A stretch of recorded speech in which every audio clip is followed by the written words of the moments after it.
completely redesigned for 2023, the third generation BMW X1 is better than ever.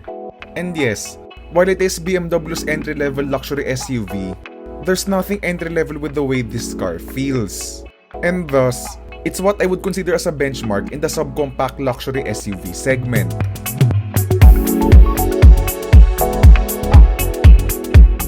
So this is the new BMW X1, and as you're gonna see, it's been completely redesigned from the ground up. And starting with the front end, you're gonna see it's enlarged kidney grills. Thankfully, it's not big enough that it takes up almost the entire face of the X1, and flanking those grills are a set of adaptive LED headlights as standard.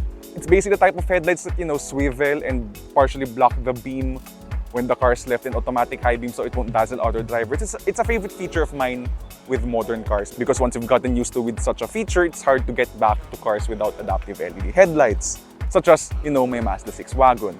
Anyway, before we diverge out of the topic, so we're gonna see here satin silver elements at the lower portion of the car, L-shaped elements sa kanyang side air intakes, which are actually functional, by the way. This actually lead to somewhere in the fenders of the car. And because it's the xLine version, it gets gloss black trims as opposed to the usual matte black you would normally see in crossover SUVs, which sort of helps it give it a sleeker vibe to match or complement rather the rugged nature of the xLine version. So, moving down the sides, you're gonna see 18-inch wheels. I'm okay with the wheel size, pero if I were being honest, yung wheel design niya is a bit too simple for my taste. Then more gloss black and satin silver elements on the lower portion of the X1, and you have satin silver elements surrounding the window trim. Moving down to the back of the car, the roof is chunky and upright as opposed to the usual sloping roofline of crossover SUVs nowadays. Then, out here in the back of the X1, you're gonna see L-shaped LED taillights, which are very traditional BMW, mga L-shaped elements ang taillights sila. So, as you can see, basically the theme here with the X1 is that it's still a modern luxury car, but it's very traditional BMW in terms of the aesthetic. Not your usual designs from BMW nowadays, which tends to be very controversial like the 7 Series or the iX. So with all of these exterior details out of the way, I think it's a good time to talk about the interior of the BMW X1.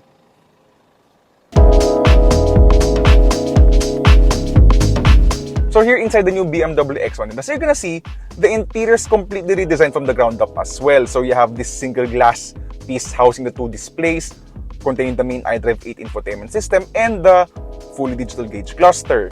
The swoopy dash design gives it a very modern interior, and of course, as you're typical of BMW, the materials are great, the leathered surfaces on the dash and the doors are nice, and of course, typical BMW, ang sobrang solid ng kanyang door stud.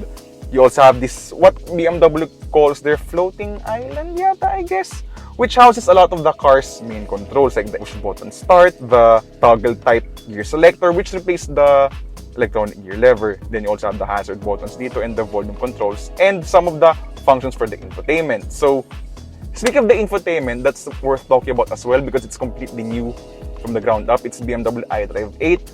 Here in the X1 and other front-wheel drive, I think, ng mga BMW future BMW cars with the front-wheel drive architecture, they won't get the rotary knob controller. And instead, they're gonna be relying solely on the touchscreen. So, with that said, my main gripe with iDrive 8 is while the infotainment's nice, maganda yung display, yun nga lang guys, alam naman yung aking rant palagi with cars putting the climate controls in the infotainment system, that continues here in the BMW X1. So like the iX, your climate controls are now in the touchscreen, and even worse pa for me is the part that the engine start-stop system for the X1 is in a menu inside the infotainment system, which is really bad for me because I'm not usually a fan of those systems in stop-and-go traffic. So having to dive through a set of menus just to change that all the time, by the way, is pretty annoying. Apart from the climate controls and the engine start-stop system being moved in the touchscreen, I'm fine with the infotainment. The infotainment's very responsive as mentioned, there's plenty of functionality, and of course you have wireless Apple CarPlay and Android Auto, as well as wireless charging. So of course, as with every BMW, the driving position is really great because you have plenty of adjustment through the steering wheel, and of course, yung kanyang power adjustable front seats. So, I think that's a good time for us to migrate to the rear seats of the BMW X1 and see how it differs from the previous generation model. So here in the back seats of the BMW X1, and as mentioned kanina nga from the outside, this car has grown quite significantly from the previous generation model. And in fact, it's now nearly 4.6 meters long. So that reflects in the interior as well, thankfully, yung kanyang increased exterior dimensions. You have excellent amounts of legroom. In terms of headroom, it's really good. So totoo lang yung kanyang headroom. Headroom is really excellent. And yun nga lang, since this car is available as an all-wheel drive model sa ibang bansa, you have a transmission tunnel here, which isn't actually that big naman. Okay lang siya. So that means a person in the middle can sit comfortably. It's not as wide as the BMW X3 though, but it's still good enough for a full-size adult to sit here in the middle for a short trip. So with that said, let's talk about the amenities to get here at the back. You have, of course, your usual armrests with 2 cup holders, your own climate vents, not your climate zone though, just climate vents, and 2 USB-C charging ports and 2 map pockets. Of course, you have your windows that go all the way down, or at least one touch down pala, but not all the way down. Okay, so that's pretty much it in terms of amenities here at the back seats. It's a roomy back seat compared to the previous generation model. So yeah, I think it's now a good time na to talk about the trunk space naman of the BMW X1. As for cargo space, this is where the BMW X1 surprisingly excels. With 540 liters behind the rear seats, this is 45 liters more than the Mercedes-Benz GLA. And once you fold down those rear seats, space increases to 1600 liters, which already puts it on par with the bigger BMW X3.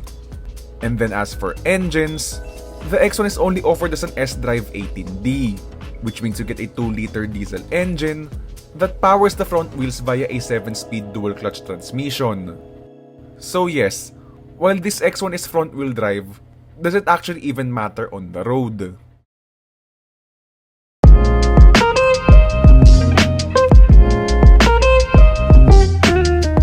Okay guys, so full disclosure, if medyo iba itsura ko ngayon compared to the interior and exterior segments of the BMW X1, so ito lang actually, at some point in the middle of the lend out itong BMW X1, I actually got COVID. So, syempre I had to isolate for a week because of that.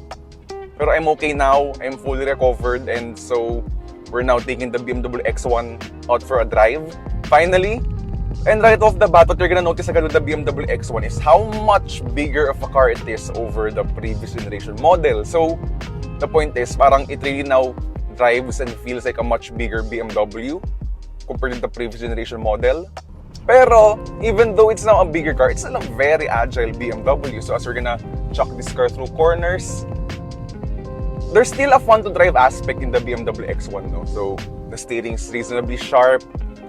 In terms of feedback, there's feedback pa rin, yun nga, pero it's more of reduced na talaga siya compared to what we're used to with BMWs. Pero over the previous generation X1, like they feel pretty similar. Wala namang downgrade in terms of feel from the previous generation model. Pero yun nga, if you're gonna compare this to like say yung mga older BMWs, mga ganun, yung mga E46, yung mga E90 natin, yung mga ganun. Of course, mas less na yung steering feel niya. Pero it's still good enough for especially what the competition like Mercedes GLA or the Audi Q3. Though this is front-wheel drive, hindi siya sold in the Philippines with the xDrive all-wheel drive drivetrain. Yun nga lang though, the problem I think for me is, or rather the challenge is, itong X1 kasi at 3,890,000 pesos. So, yes, itong X1 drives nicely, but now that they're kasi magkalapit ng presyo, I can't help but compare this X1 with the X3 na rin as well. And yes, for the most part, most car buyers won't notice naman na magka-rear bias ng X3 versus the X1. But if you're really one of those car enthusiasts talaga like us na or able to feel the front-wheel drive-ness nung kotse versus the rear-wheel drive-ness naman ng X3, then you might start to wonder why you would have to splurge pa for the X1. Or I mean, why would you have to settle for the X1 when you can just get the X3 instead for just 100k difference? And you're noticing that front-wheel drive aspect ng X1 though, if you're, let's say, driving this car or pushing this car through its limits. Kasi the X3, if you're gonna see my review of that car, I like how balanced the car feels. Yung kanang near 50-50 near 50-50 yung kanyang near 50-50 perfect weight distribution. Though it applies to the X1 din naman. Pero kasi you have to remember, when you push the cars now to their handling limits, ramdam mo na yung pagka-rear wheel drive and front wheel drive ng mga cars. So sa X3, when you accelerate hard, syempre, the weight shifts towards the back, and therefore, when you accelerate, mas planted ngayon yung gulong, mas you're able to accelerate much better because yun nga, may grip yung gulong sa likod where the power is actually mostly being delivered. Here in the X1, this is one of those nuances na when you put this car through its paces, there's actually a bit of torque steer pa nga itong X1. Ramdam mo yung torque steer na from the 2-liter diesel engine because there's a lot of torque from the diesel engine. So pagka talagang, if you really biritin mo lang siya, you can feel the front wheel drive dynamics of the X1. Again, if you're really not into those nuances of a BMW na rear wheel drive, front wheel drive, ganyan, you're gonna be perfectly fine with the X1. Pero if you're really one of those true enthusiastic BMW drivers talaga na, you really want the rear wheel drive biasedness ng X3, then you're probably gonna settle for that car instead na lang of the X1.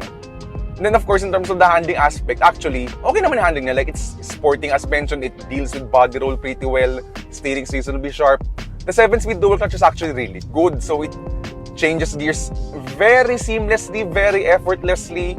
Pero, the 8-speed ZF na mga rear-wheel drive or rear-biased BMWs is, for me, the best transmission pa rin in the industry.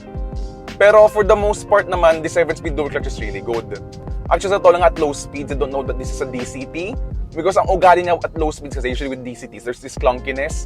This has no clunkiness at all. Itong kanyang 7-speed dual clutch, it's really that good. Whether you're at low speeds or at the highway. Totoo lang. And then, usually the BMWs, they have a firm tuning sa suspension because yun nga, sporty orientation for better handling. Pero, itong X1 naman, it is on the firmer side compared to the X3. The X3 is riding more battery smooth compared to the X1. But compared to the competition, the GLA, the Q3, overall, this is still the much better car to drive, itong X1, because it balances sportiness and handling much better, I think, compared to the Audi Q3 and Mercedes-Benz GLA. There's also the 2-liter diesel engine. So as with usually with 4-cylinder BMW diesels, clattery siya from the outside, pero from the inside, ang tahimik niya. Syempre, there's a lot of sound insulation of this car and all. Pero, what's best about it pa rin, as usual with diesel BMWs, maganda yung power delivery. It's one of the absolute best diesel engines, linear power delivery and all. And it's really well-mated with the 7-speed dual clutch transmission na meron siya ngayon. So now that they've finally hit the expressway, you're gonna notice as well how very refined, as usual now with BMWs. Unsurprisingly, there's plenty of sound insulation with cars like this. Kaya, even if you're at triple-digit speeds, there's a disconcerting amount of refinement. Talagang it's really spookily quiet. Even if we're traveling over a concrete highway and not even asphalt. So, mas maingay nga ito sa totoo lang. Unsurprisingly, again, stability is gonna be top-notch in a BMW X1.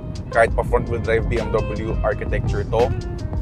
So, it's a relaxing car to drive to eat up a lot of miles because of that. And then, of course, one of my favorite aspects with the BMW is yung kanyang chassis, the JDT. Kaya, even if you go through bumps sa kalsada, talagang there's no chassis shake. It really feels rock solid. Talagang the entire structure feels like one inherent rock yung pakiramdam niya. Which is one of my favorite aspects talaga in a car. I really want cars to feel very rigid. Talagang batong-bato yung pakiramdam niya. And I think this is a good time to talk about its fuel economy na. Because this is one of the absolute most fuel-efficient non-electrified cars that I've ever driven. So currently, even with city driving, even with city and all na driving, this car is doing 18 kilometers per liter, which is really, really good on whichever metric you see it. Kasi sa totoo lang, that's actually almost on par with a Toyota RAV4 hybrid. It's amazing really how the German brands are able to make their internal combustion engines efficient without the use of electrification. Kaya itong kotse ito, if it has a full tank, ang kanyang range is actually more than 900 kilometers. So talagang you can really travel up to Baguio and back and still have mga 1/2 tank left. So basically, ang ano mo na lang dyan is, would you prefer the driving dynamics of the rear biased X3 or the tech and features that the BMW X1 provides? Because it's of course the newer BMW. It has the newer infotainment tech, at least the basic advanced driver assistance systems. So, yun na lang basehan mo. Yun na lang basically yung tanong mo na lang yung which do you prioritize more if you're buying a BMW. The X1's, I guess, a techier car at this point, or the X3 naman is, for me naman, the superior driving car. By mga 10%. Pero anyway, that's your decision point na lang between getting the X1 and the X3.